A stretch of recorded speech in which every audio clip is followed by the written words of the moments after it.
It's Dr. Lori. I'm at Urban Renewal Consignment in Marietta, Georgia, and they let me in the back room. I'm going to check some stuff out. Just came in. This is a Gucci bag from Italy, and this is an open front flap bag. So here's the flap, the Gucci logo right there on the flap. For design, it's pretty straightforward. And then on the interior, basically you can have the bag, you can kind of, make the bag tighter, closing it that way. On the interior, there's the Gucci. This is the original Gucci packaging. The interior Gucci tag and the Gucci logo lining. It also has the contrasting, very dark contrasting, almost gunmetal hardware of Gucci. And on the back, the hardware is the same. It has the same as on the front. This bag is a bag that we typically see in about the $1,200 range on the resale market. Especially in this condition, it does not look used. Now, Gucci does a thing with its stitching where you see it's almost on a little bit of a diagonal. So each stitch kind of goes off to the upper left and then starts again at lower. So it goes up to the upper left and it starts again at the upper right and it keeps going around that way. Those stitches are indicative of Gucci. It's sort of a style of their stitchery. So that's a lot of what you're looking at here. Reinforcements like these little belt holds that you have on both sides. You can see that one side has a little bit more wear than the other. Piece is gorgeous. It's in very, very good condition, almost original condition. As we keep digging in our tote bag, let's see this. This looks like it's had some love, had some wear. So most of these haven't been worn at all, but this bag has been worn. So we'll put that aside. Let's see what else we've got. Should I dig for Christian Dior? I guess I should dig for Christian Dior. Oh my gosh. And that was a Gucci that I just dropped here. Look at this. How do you know? Well, when you see the characteristic Gucci, you basically will dig for that. That's for sure. But here's Christian Dior. And this is one of their characteristic bags. This is a very, very high-end popular bag. Christian Dior is known for a couple different logos. First of all, it's known for this, which is, of course, the Dior logo tag that will be on these big bags. The CD is right here on the hardware. Not all that easy to see, but it's right there on the top of this hook hardware. Christian Dior here, and then it says Paris. The bag itself is made in Italy. So on this side, near my thumb, you could see made in Italy. Christian Dior also uses the CHR and then Dior logo on certain pieces. On bags, it's usually the CD logo. And again, you can open the bag to reveal the pink side panel, and the Christian Dior logo will be on these side panels too. All characteristics that you need to know if you want to help authenticate these pieces. A lot of the people who fake these bags are not paying attention to these kinds of details. The other thing is you're also on the interior of the bag, you have the CD logo here on the exterior of the blue panel of this bag, but on the interior of this bag, there is a mark that's very characteristic of Christian Dior too. To me, it kind of looks like, I always say that it looks like a flathead screw, because you can see it here, but it's actually the C and the D together. So you can see that logo too, another logo of Christian Dior. So the logos abound on these bags. This bag doesn't look like it has been used at all. If it had been, you would see a lot more blemishing in the lighter colors. So I always tell everybody, look at the lighter colors first. Make sure that the snaps and the magnets are strong and they snap and that they hold. And this piece, of course, can be used as a shoulder bag, or you can carry it this way.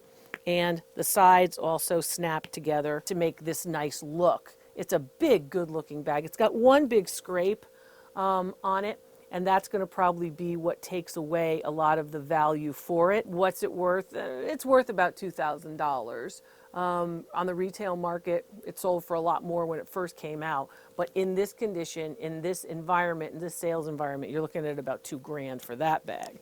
And I'll talk about this Gucci because, again, the Gucci bag. I just like the Gucci I like the Gucci dust bag myself. I like the fact that they, of course, continue with their red and green pull string or drawstring. I like that. And they even have the Gucci logo on the little gold elements at the end of the bag. If I open the bag to reveal the actual handbag, it's this one. And here you go. It's this little sort of hobo bag. Now this has been worn. You can tell, of course, by the way in which the navy blue roping here, the woven roping, has really been used a lot. And so, of course, is this. But you can see the Gucci logo, and then all of this this opening of that hobo bag. So if you get inside, you're going to see a Gucci logo here. So a little Gucci gold logo, made in Italy there. And this is one of those characteristic Gucci logos that's oftentimes used on the smaller bags. The interior of the bag looks pretty good, but I have to say that it's the woven leather roping, this sort of look, that really has been worn a lot. And a lot of abrasions on the overall part of the bag, all abrasions on this piece. So this is probably not going to bring a lot, even for its designer name. It's probably going to be under $100, this particular piece. And I would say that that includes the bag as well. Condition is going to be important too. While some people say, oh, well, I could buy it as a lot of people do this. They buy it for a low price and then they go to a professional restorer for handbags. And there are a lot of them, very good ones all over the country. And then they actually do that. In here, there should be something Gucci too, if we're looking at just the bag.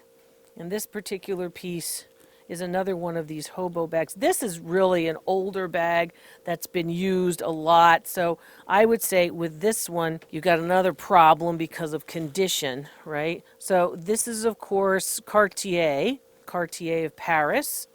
So best known, of course, for the jewelry and such. But this bag is old and vintage and, you know, a great bag in its day. But today, you're probably somewhere in that $300 range because of the condition. The condition is not great, but if you're looking for to add to a collection of vintage bags, this might be the way to find some great vintage bags, but then they really do need restoration if you're going to, I mean, the whole front of it really needs to be restored, and the strap needs to be restored. Even the gold tone of the hardware is starting to fade. I wear the gloves, not because I'm a germaphobe, but to protect the objects that I handle from the oils on my hands, because oils from your hands can be transferred to objects, attract dirt, and deteriorate those objects. Let's see, what else have we got? Looks like Burberry, or a type anyway. This particular piece is indeed Burberry. So Burberry is established by Thomas Burberry, not Burberry, Burberry, in England in the 1850s. He establishes his very famous outerwear collection. So he's not really known for handbags, he's known for trench coats. In fact, Burberry is known for introducing gabardine, which is a waterproof material, to World War I officers, which is how we get the name trench coat, because the World War I was the trench war. So Burberry actually makes a very characteristic overcoat, and then this bag is the bag that relates to that particular overcoat. If you're looking for Burberry marks, you want to look for, of course, the Burberry logo, and then, of course, on the hardware, and you also want to look at the Burberry label that you see inside. It's always going to be the Haymarket plaid.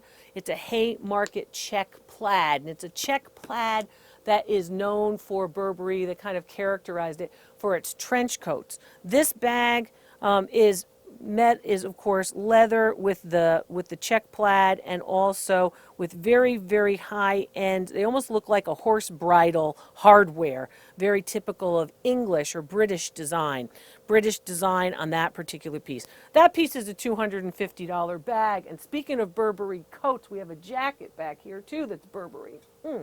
So this jacket is Burberry, and here is, like I said, on all of their pieces, you're going to see the same thing.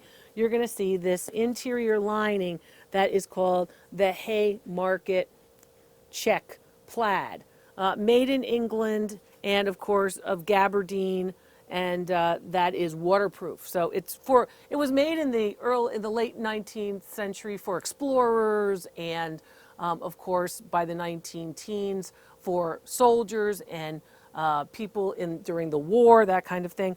On the coats, you're going to see the Burberry label. By the check, by the plaid that you're seeing, that textile plaid that they use on all of their pieces, whether it's a Burberry bag or a Burberry jacket. You're going to see the same thing, and of course they are made in England.